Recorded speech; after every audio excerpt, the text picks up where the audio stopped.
കോൺഗ്രസിന്റെ നേതാവ് മണിശങ്കർ അയ്യർ കഴിഞ്ഞ ദിവസം പറഞ്ഞത് ബിജെപിയുടെ ആദ്യത്തെ പ്രധാനമന്ത്രി അടൽ ബിഹാരി വാജ്പേയി അല്ല, അത് PV നരസിംഹറാവു ആണ്.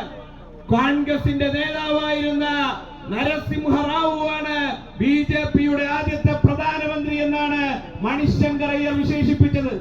അതിന്റെ കാരണം എന്താ? ഇന്ത്യ എന്ന് പറയുന്ന മതനിരപേക്ഷ രാഷ്ട്രം രൂപപ്പെടുന്നത് ബ്രിട്ടീഷ് സാമ്രാജ്യത്തിനെതിരായി നടന്ന പോരാട്ടത്തിലൂടെയാണ്.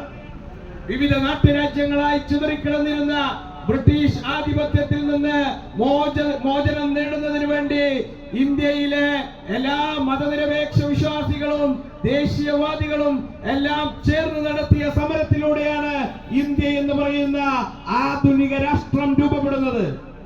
ആ സമര പോരാട്ടത്തിൽ ജാതിയുടെ, മതത്തിന്റെ, പ്രദേശങ്ങളുടെ, ഭാഷയുടെ ഒന്നും വേർതിരിവുകൾ ഉണ്ടായിട്ടില്ല. അങ്ങനെ സ്വാതന്ത്ര്യം നേടിയ സാമ്രാജ്യത്വ വിരുദ്ധതയിൽ നിന്ന് രൂപപ്പെട്ട രാജ്യമാണ് ഇന്ത്യ. ആ ഇന്ത്യയുടെ മതനിരപേക്ഷതയെ തകർത്ത് കളയുന്നതിന് ആദ്യത്തെ പരിശ്രമം നടത്തിയത് PV നരസിംഹറാവു ആണ്.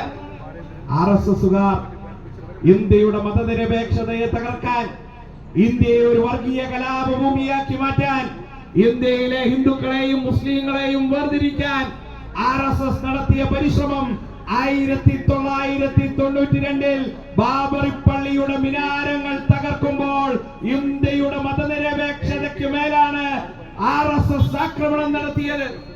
ആ സംഘപരിവാർ ആക്രമണം നടക്കുമ്പോൾ ഇന്ത്യയുടെ പ്രധാനമന്ത്രിയുടെ പേര് PV നരസിംഹറാവു. PV നരസിംഹറാവുവിന്റെ പാർട്ടിയുടെ പേര് കോൺഗ്രസ്. ഒരു ഇല അനക്കിയില്ല. ബാബറി പള്ളിക്ക് നേരെ നടക്കുന്ന ആക്രമണത്തെ ചെറുക്കാൻ, അതിനെ പ്രതിരോധിക്കാൻ കോൺഗ്രസും കോൺഗ്രസിന്റെ ഭരണകൂടവും കോൺഗ്രസിന്റെ പ്രധാനമന്ത്രിയും അനങ്ങിയില്ല. ഏതെങ്കിലും ഒരു സേനയും ഒരു 10 പേരെ രംഗത്തിറക്കി സംഘപരിവാർ ബാബറി പള്ളിക്ക് നേരെ നടത്തുന്ന ആക്രമണത്തെ പ്രതിരോധിക്കാൻ നിങ്ങൾ രംഗത്തിറക്കിയോ? പൂർണ്ണമായി മൗനം പാലിച്ച് ബാബറി പള്ളി തകർക്കാൻ കൂട്ടുനിന്ന ഭരണകൂടമായിരുന്നു കോൺഗ്രസിന്റെ.